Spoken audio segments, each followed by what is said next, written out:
People always say basements are just for storage, right? A place for old boxes, forgotten furniture, maybe some Christmas decorations. But this basement? This one was different. It had been sealed shut for 30 years. And the day it was finally opened, something came back. The house stood at the very end of a silent, forgotten street. It was isolated, with no neighbors close enough to hear a scream. At night, it was a black hole, swallowing all light. When Ahmad bought it, the price was a dream come true. It was cheap, suspiciously cheap. The real estate agent gave him only one piece of advice, his voice low and serious. Whatever you do, never go into the basement. Ahmad just laughed it off. I mean, what's the big deal? It's just a basement. Every house has one. Or so he thought, too. The first few nights were quiet, unsettlingly quiet. But on the third night, Ahmad was jolted awake by a sound. Footsteps. But they weren't coming from upstairs or outside. They were coming from below. From the basement. He crept out of bed and tiptoed to the kitchen. There it was, tucked away behind the pantry. A heavy wooden door. It had no handle on his side, no knob, no way to open it. Just a series of deep, frantic scratch marks gouged into the wood, as if a large animal had been trying to claw its way out. He stood there, frozen, listening to the silence.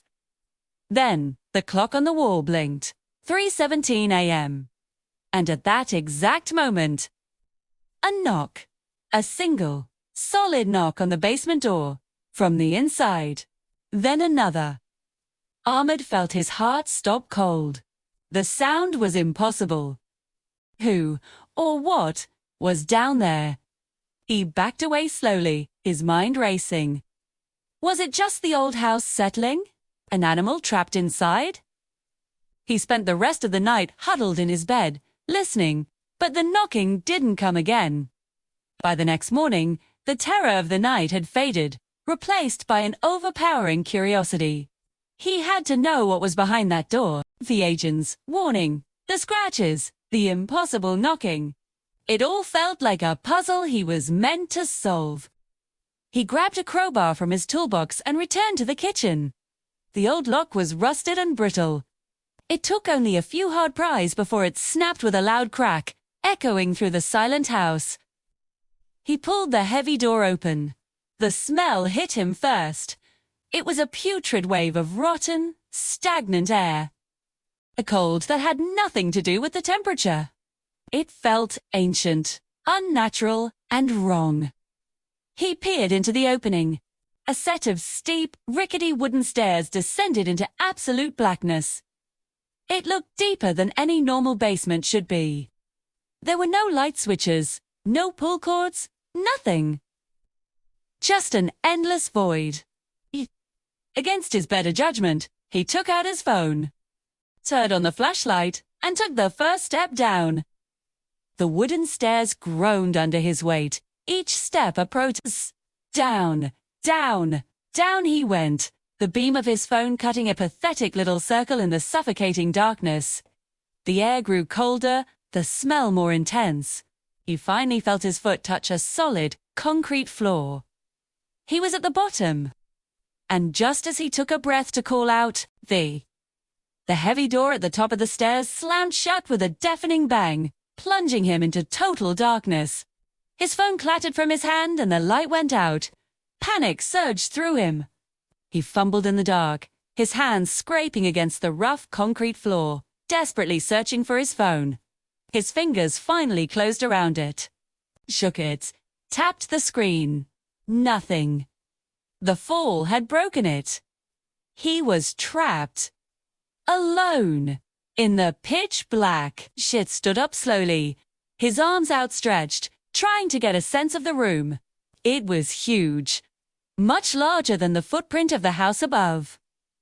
As his eyes slowly, painfully tried to adjust, a sliver of light from a tiny, grimy window high on one wall cast a faint, ghostly glow across the room. And in the center of that faint light, he saw it. A single wooden chair. It was old, scarred, and bolted to the floor. Leather straps, dark and stiff with age, would buckle to the arms and legs. The floor around the chair was stained with something dark. Old blood. A chill that had nothing to do with the cold air snaked up his spine. He backed away from the chair, his eyes scanning the rest of the vast, empty room. And then he saw the wall. The one directly opposite the stairs.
The mail was piling up.